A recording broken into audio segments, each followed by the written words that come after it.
Здравствуйте, дорогие друзья!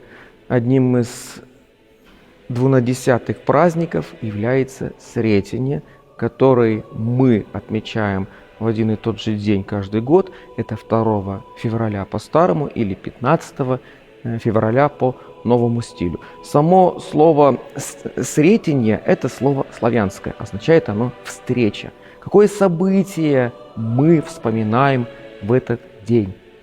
На 40-й день после рождения Иисуса Христа по закону Мария приносит его в храм для того, чтобы посвятить его Богу. Его берет старец Симеон, который ждал этого события, произносит удивительный гимн.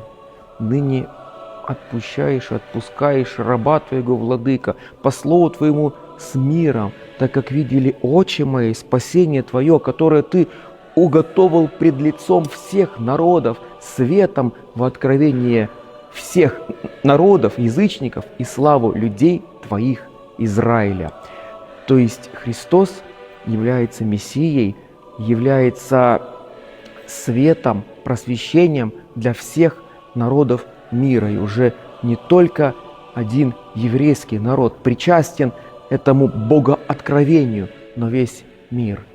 Это событие имеет предание, что Симеон был одним из переводчиков Священного Писания, которое делалось с еврейского на греческий язык для Александрийской библиотеки. И он усомнился в том месте, где написано, что дева во чреве примет и родит сына.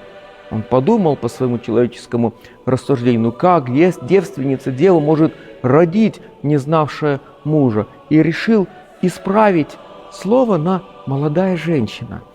Это похожие еврейские слова, слова «ветула» и «альма». И когда он только усомнился, ангел остановил его и сказал, что ты будешь свидетелем этого события. И вот, принявший младенца, это была особая встреча, как бы Ветхий Завет в лице Симеона, в лице закона передает свои полномочия благодати и любви Божией, которая уже будет распространяться на весь мир.